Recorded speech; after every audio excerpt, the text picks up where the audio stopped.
نستعينه ونستغفره ونؤمن به ونتوكل عليه ونعوذ بالله من شرور أنفسنا ومن سيئات أعمالنا من يهده الله فلا مضل له ومن يضلل فلا هادي له ونشهد أن لا إله إلا الله وحده لا شريك له ونشهد أن محمدا عبد الله ورسوله أرسله الله تعالى بالهدى ودين الحق ليظهره على الدين كله وكفى بالله شهيدا فصلى الله عليه وسلم تسليما كثيرا كثيرا أما بعد فإن أصدق الحديث كتاب الله وخير الهدي هدي محمد صلى الله عليه وسلم وإن شر الأمور محدثاتها وإن كل محدثة بدعة وكل بدعة ضلالة وكل ضلالة في النار.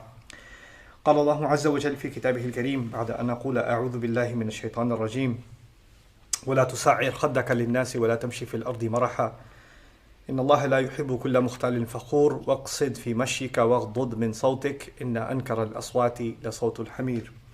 رب اشرح لي صدري ويسر لي أمري واحلل عقدة من لساني يفقه قولي اللهم ثبتنا عند الموت بلا إله إلا الله واللهم اجعلنا من الذين آمنوا وعملوا الصالحات وتواصوا بالحق وتواصوا بالصبر آمين يا رب العالمين. There's a few things that I intend to share with you in today's khutbah, and I hope that I'm able to keep the organization of thought and coherence of what I'm trying to share with you, so that you're able to take the most that I can offer you in what I've come to acquire of these ayat of Surah Laqman. We're coming to the end of the advice that the father was giving his son. And last time I spoke with you about pride, and empty pride that's rooted in hollowness. And that came from the word fakhr. And we dug into the word, khayal or mukhtal, where Allah says He doesn't love anybody who is mukhtal and fakhur. Wallahu inna Allah la yuhibbu kulla mukhtal and fakhur. But there's another side of that that's really important, because you would think if someone doesn't have pride, then they have to have humility, right? And that's the other end of it. And we would think that humility is a noteworthy or a good quality. But humility also has a limit. So we have to be humble to Allah. So that's important. We have to be humble to our own mistakes and our own limitations. That's also important. But then when humility is gone unchecked, then it turns into a kind of weakness and cowardice. So what happens then is someone becomes more humble than they need to be. So if I ask somebody to, hey, can you give the adhan? No, who am I to give the adhan? I couldn't possibly give the adhan. I am a weak servant of Allah, and this is the member of the masjid, etc. Wait, hold on, chill out. You can give the adhan.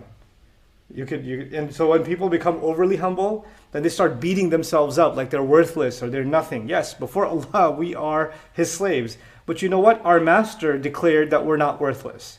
He declared that we're worthy of honor. So we don't get to humiliate ourselves in the name of humility. It's also not okay to humble yourself. I have to humble myself in front of my teachers, in front of my parents. I have to humble myself before people that know more than I do. That's just a fact of life. But humbling yourself before someone and being in awe of them as if you are almost worshiping them is another problem. So you can have people in different religions, and sometimes even in Islam, where we love a scholar. We love someone that we've learned from, right? And we love for the decades that they've spent in studying the hadith of the Prophet ﷺ, or the half a century they've spent studying and teaching the Quran. And these are scholars of remarkable gravity, and you feel intimidated even in their presence with just the amount of work that they've put in to serve Allah's deen, right? And there's a humility and a respect that we have for them. But that doesn't mean that when you're in their presence you have to walk halfway in ruku' and you have to act like you're not yourself. Humility means we give them the respect and the honor that they deserve, but we don't turn this into an artificial kind of reverence, a reverence that only belongs to Allah and His Messenger sallallahu alaihi wasallam. It's hard to imagine that a companion that has been guaranteed Jannah, like Umar radiallahu ta'ala anhu, right? And a leader of the Muslims. You would imagine that the ummah at the time is going to have reverence and humility towards Umar radiallahu anhu because of who he is, right? We don't even say their names without saying radiallahu anhum wa radu anhu, right? So we say those words because we have a respect and a regard for that remarkable generation. But even Umar radiallahu anhu is giving a khutbah, and he's wearing a cloak, and somebody in the audience during the khutbah notices that cloak is a little longer than all the other soldiers that received a cloak. So they question him right away, even in the midst of the khutbah. They questioned him on it because while humility to each other, which is something Allah describes in the Quran, أشداء على الكفار رحماء بينهم, and then He says أذلة على المؤمنين. They are, true believers are humbled, almost powerless before each other, before believers, other believers. What that means is we don't try to intimidate each other. We don't try to make someone feel worth less than ourselves. But humility doesn't also mean that you make yourself feel like you're worthless in front of someone else. You don't have to put yourself down. You can stand straight. You can speak upright. You don't have to, make a meek sort of voice because you're in the presence of someone very, who's a big deal. So you don't have to do that. You can just be yourself. So you don't have to be arrogant on the one side, and you don't have to be so humble that it's weakness on the other side. Look at, when someone says, who am I? I'm nothing, I'm nobody. When you start doing that I'm nothing and nobody mantra, then it turns into a denial of the favor Allah has given you. Allah may have given you an ability. You don't have to be arrogant about it, but you don't have to be in denial of it either. Yusuf alayhi salam, when he comes out of jail, right, he's humbled by the circumstances that Allah has put him in over and over again. And yet he's an extremely confident person. Because when the king sees a dream and he says, what does this dream mean? He didn't just interpret the dream. He told them what they need to do for the next 15 years. 14 years and then one. That's what he told them to do. Like an economic plan, sitting in a jail inmate, look at the reality of it, a jail inmate telling the leader of a country how to run the nation for the next decade and a half. Right? And then not only did that confidence come out, he wasn't even in any position. He was still in the jail cell when he said it. And then when he comes before the king, and the king is so impressed with what he's saying, and he could tell deep down inside that what Yusuf alayhi salam is saying is the right thing, what does he do immediately? He makes a proclamation, says, "Ij'alni ala khaza'in al-ard." Put me in charge of the treasury of the land of Egypt.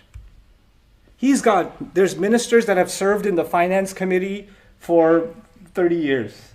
There's seasoned politicians and bureaucrats and scholars that are in that audience. And what's his resume? He was a slave, he's a foreigner, and then a slave, and then an inmate in a jail cell, an accused inmate. That's his resume.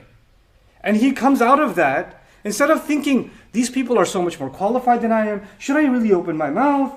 What are they going to think of me? What are they going to say? He's not even preaching about Allah at this point. What's he saying? I'm telling you what needs to be done, and I look around the room, and I see a lot of PhDs, but I'm telling you they don't know what they're talking about. And I know what I'm talking about. I'm not being arrogant about it. And so I'm going to tell you that you need to if you know what's best for this country, you need to place me in charge. And then he didn't just say place me in charge because I'm better. He says because he gave two qualifications for himself, Hafidhun Amin. He says, one, I will safeguard this duty, meaning I can be trusted with this responsibility, and I'm trustworthy. So he actually highlighted qualities of himself that Allah has given him. It's not like, oh wow, somebody's praising themselves, they're tooting their own horn, like they're describing their own good qualities. What is that? That's arrogance. No, it's not. In some cases, that's not arrogance. When you think you're the right person for the job, and when you go for an interview, you're not humble. You say, I think I'm the best person for this job. And here's why. You have to demonstrate confidence. You have to put what Allah has given you to work. The previous ayah was really important because there are people that demonstrate themselves to the world in a way that is empty, like the fakhar, like the empty pot, right? Like the tree, that's the nakhla, that's fakhar. That it looks impressive, but there's no dates growing on it because the leaves are dead. Those are people that act very confident, talk big, they can self-promote, but there's no substance. There's nothing there. But on the flip side, there's people that say, well, I don't want to be one of those people, so I won't say anything at all. No, you will still speak up. You don't have to sing songs of your own praise, but you have to speak up for the gifts Allah has given you when the time comes. And that's what this next ayah really is about. Laqman tells his son in the final ayah of advice that Allah recorded in Surah Laqman, he said, واقصد في مشيك. I love this phrase. Simple translation says, be balanced in your walk. That's what the phrase means. It seems like simple enough. What's the big deal? What's the depth inside be balanced in your walk? There's a few things. Scholars would describe the qasd is as not too fast and not too slow. So the first meaning is don't walk too fast and don't walk too slow. Have a medium pace when you walk. So it's physically describing the way a person should walk, right? So now when they're walking, when someone's walking too fast, or literally when they're running, they can stumble, right? And when a person's walking too slow, that means they have no sense of urgency. They have nowhere to go and they're just kind of chilling and taking strolling steps. Have purposefulness and have a balance in your walk. Now the word qasd also means purpose. So qasada in Arabic is the same as i'tamada or amma even, which in Arabic means to have the intention. In other words, every time you walk, you need to be clear. What does it mean walk? It doesn't mean get up from the couch and go to the fridge. That's not what we're talking about. Every time you go somewhere, every time you take an action, every time you get up to do something serious, every time you get in the car, every time you leave your home, every time you take up a project, every time you decide to spend some hours doing something, have clear purpose. Have purpose over everything that you do. What is it that you're going for? Is there a clear agenda in your mind? That's actually qasd. It's really interesting contrast from the previous ayah where a person is all over the place. Right? They're just all over the place. وَلَا تَمْشِي فِي الْأَرْضِ مَرَحًا. That's a direct contrast from that. Don't walk around on the earth aimlessly, with pride. Just going from one activity to another with no clarity of what you're doing with your day. A day, you know what happens? You will have a person spend a certain kind of day, right? They're watching, they're glued on their phone, or they go to eat something, then they take a nap, and then they go, one lame activity to another, for example, right? With some necessities in between. And they're like, I really want to travel somewhere. I really want to go hang out with my friends. Okay, then they go with their friends and they do exactly the same things they were doing on their own, but now together. And then they say, I want to travel to a different city. And they go to a different city and they're still on their phone. And they're 24 hours. It's like different background, but the same play. It's the same thing over and over. There was no change. It's like you're stuck in place. You traveled but didn't travel at all. You moved but didn't move at all. So sometimes you're walking but you're still in place, is what, in a very beautiful poetic sense is being said. When you walk, that means that you covered a distance, which means you're not where you used to be. So when you have a purpose in your walk, then my purpose is to get all the way to that side, and the more I walk, the more I can tell I've made progress from where I was. Be purposeful means you should be able to tell that you're making progress and you're not repeating the same behaviors over and over again. There's actually some progress. And you can gauge that for yourself. It's interesting also, just wanted to share some meanings of the word qasd for you. That's really epic. Safarun qasid, it's used in Surah At-Tawbah. لو كان سفرا قاصدا. عرضا قريبا أو سفرا قاصدا اتبعوك. In Surah At-Tawbah, Allah says about the army, we won't go into that story, but I'll tell you, had it been a journey that was qasid, use the word qasid to describe the journey, safar. Right? Now, what does the word qasid there mean? Sahlun qarib, it means a journey that was easy and the destination was nearby. So what is Allah saying, what is Allah recording on the tongue of Luqman that's so valuable? If we take note of that meaning of qasid, it actually is that sometimes you set a goal, like I'm going to memorize the whole Quran. It's a little big, that goal, a little bit too big. So when you take on a really big goal, then when you look at it, and you go to grab the mushaf, and you're like, well, that's a lot of pages. Okay, I think I'll start tomorrow. Because you get intimidated, because you set a goal that's so big, that you feel like even if you take a single step, it won't matter. So what if I memorized it? Look at how much I didn't memorize, right? For someone who just starts running, right? They can run 20 steps and go, and they're like, okay, from here to the end of the block. And they're looking at the end of the block and they're like, there's just no way. I can't do this. Okay, don't look at the end of the block.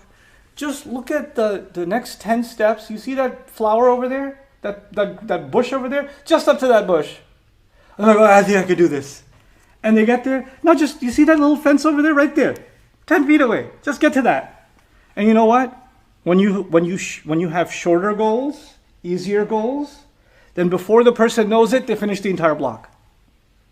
They finish the entire block. There's actually studies on this in psychology. Marathon runners, some of the most successful marathon runners in the world, that have run literally hundreds, sometimes dozens of miles continuously without taking a break. And you ask them their secret, they're like, they don't look too far ahead. They just look enough that they can see a small goal, and then they fixate themselves on the next small thing, and the next small thing, and the next small thing. Why? You can have a big goal, but you cannot ever achieve it if you don't have واقصد في مشيك. Clear agenda every time you take a step. Clear, attainable goal. This is all I'm focused on. What happens often for a student, for example? A student, because I'm teaching nowadays, I'm teaching Arabic. So I'll give you an Arabic student example. I'm teaching one concept. I'm teaching one thing. And the student says, but I was reading an ayah and there's so much more to it than what you just taught us. Well, how are we going to remember everything? What are we going to do? There's so much Arabic. Hold on.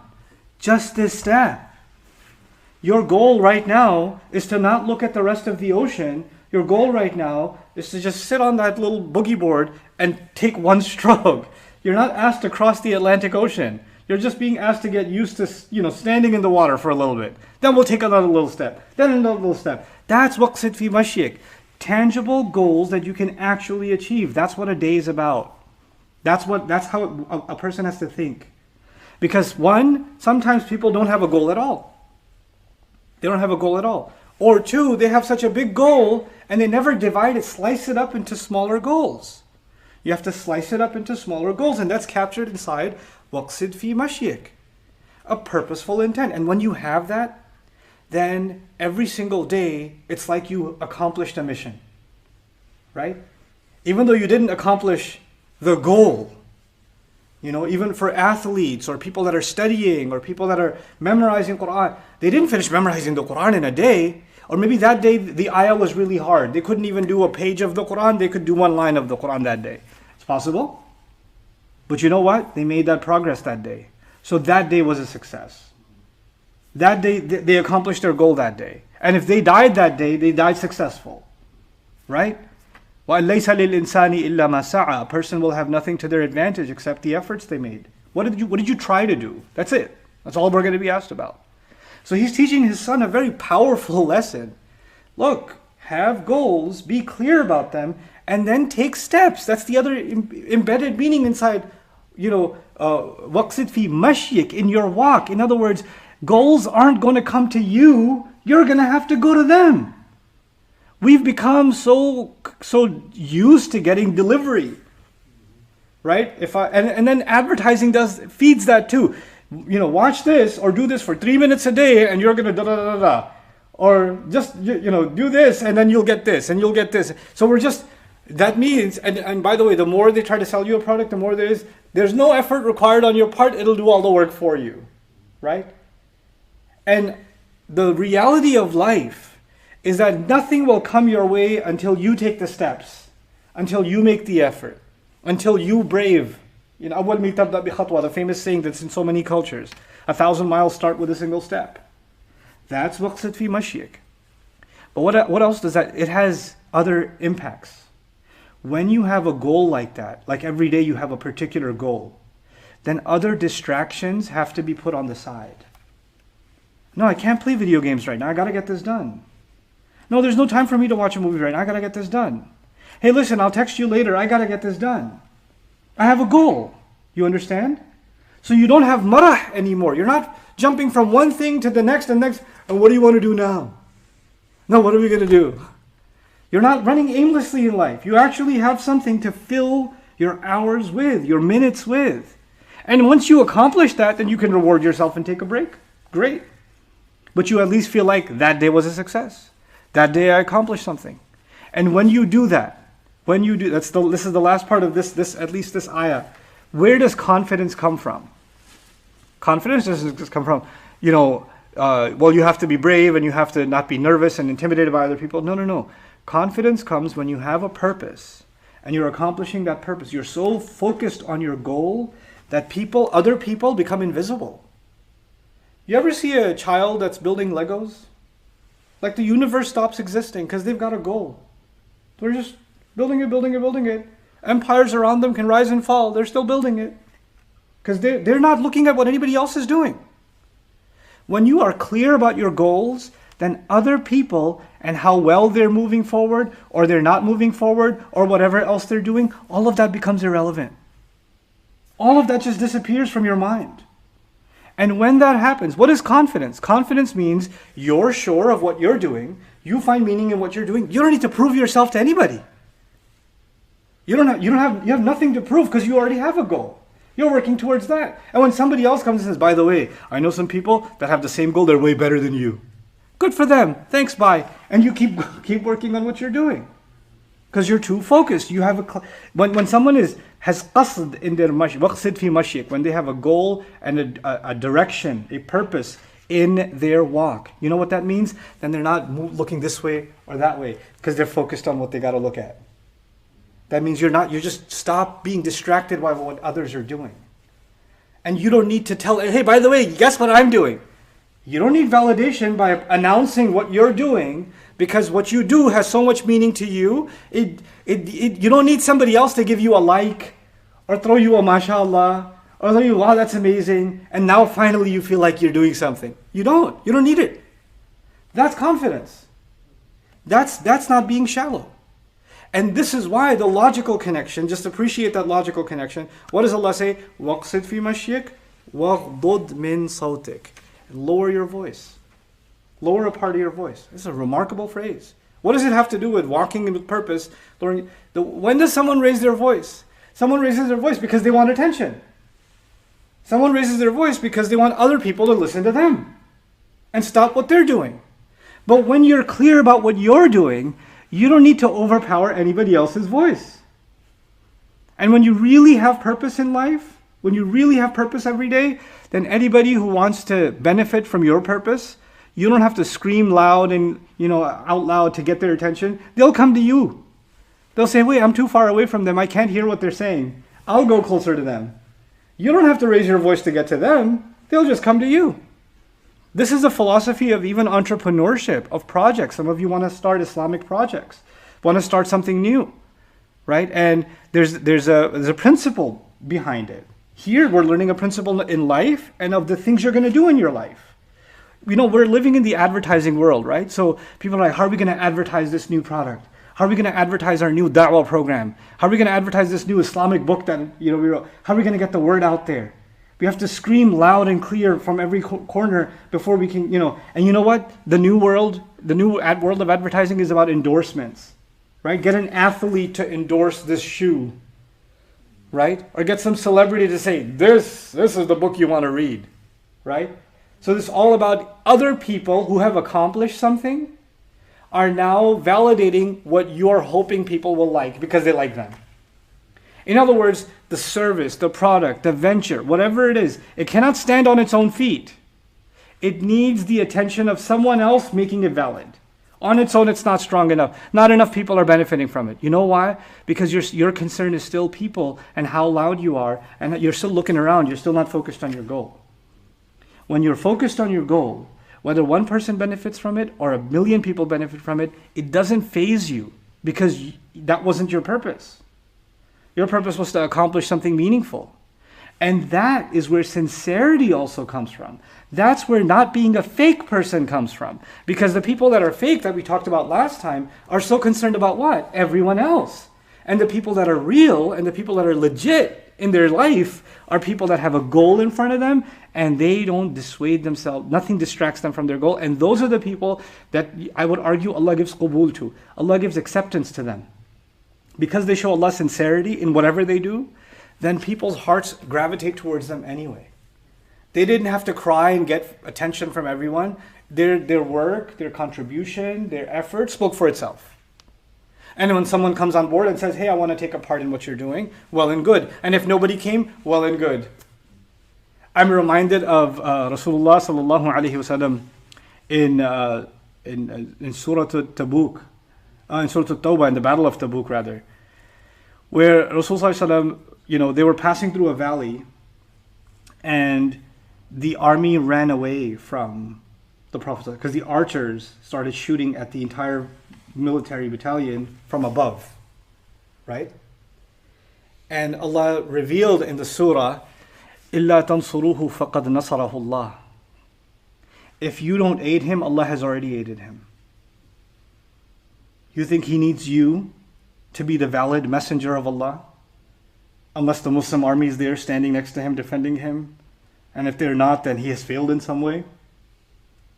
If you don't benefit from what he has to offer, and if you don't aid his mission, he doesn't need that aid anyway. You need to aid him for yourself. Allah has already aided him. إِذْ أَخْرَجَهُ الَّذِينَ كَفَرُوا ثَانِيَ اثْنَيْنِ إِذْ هُمَا فِي الْغَارِ. This is in Tawbah. Makkah has already been conquered. So the majority of the region is already Muslim, right? And the Muslim army's never been bigger. They've never been bigger. But now there's a skirmish and there's archers literally sniper fire from the top, and they're broken up, and the Prophet ﷺ is left on the battlefield, and he stands alone saying, أَنَا النَّبِيُّ لَا كَذِبْ أَنَا ابْنُ عَبْدِ الْمُطَّلِبِ. I am a prophet, there is no lie. I am the prophet, no lie. I am the son of Abdul Muttalib. He's announcing himself. When there's fire coming your way, you don't announce yourself. He's basically standing there saying, bring it, sallallahu alayhi wasallam. That's what he's doing. And what did Allah say in that ayah? He said, if you don't aid him, Allah already has. إِذْ أَخْرَجَهُ الَّذِينَ كَفَرُوا ثَانِيَ اثْنَيْنِ إِذْ هُمَا فِي الْغَارِ إِذْ يَقُولُ لِصَاحِبِهِ لَا تَحْزَنْ إِنَّ اللَّهَ مَعَنَا. He says, you think this is the first time he was alone? When the people of Makkah expelled him, way before all of you became Muslim, way before رَأَيْتَ النَّاسَ يَدْخُلُونَ فِي دِينِ اللَّهِ أَفْوَاجًا, way when the Meccans expelled him, when he and his companion were hiding in the cave, when he turned to his companion and said, don't worry, Allah is with us. You think this is the first time I've helped him? What's the mentality being taught to the Muslim? The strength of what we do doesn't come from the validation or the support of people. The strength of what we do comes from the acceptance of Allah, the aid of Allah, and the clarity of our purpose. And Allah's help comes to the mukhlasin and the mukhlisin, the people who are sincere, who are pure in their purpose, who are clear in their purpose. There's a really heavy lesson. واقصد في مشيك واغضض من صوتك. Lower your voice.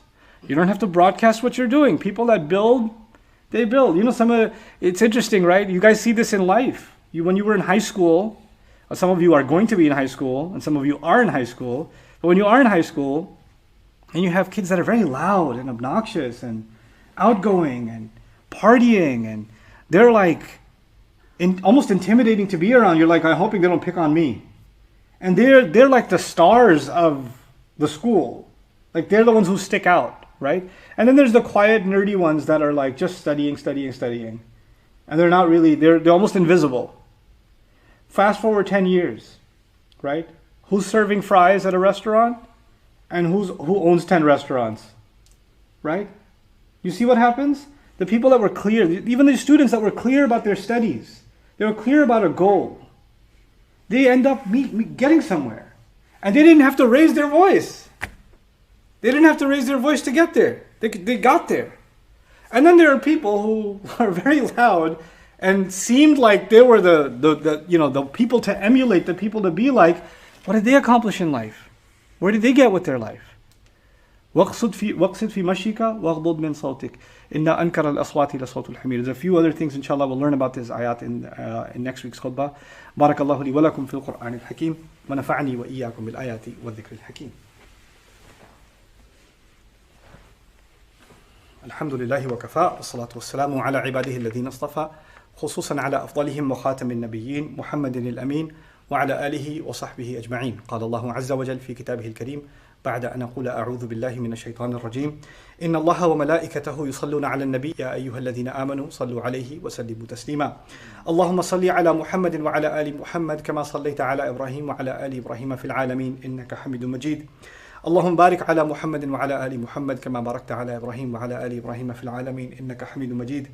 عباد الله رحمكم الله اتقوا الله. إن الله يأمر بالعدل والإحسان وإيتاء ذي القربى وينهى عن الفحشاء والمنكر ولذكر الله أكبر والله يعلم ما تصنعون. أقم الصلاة إن الصلاة كانت على المؤمنين كتابا موقوتا.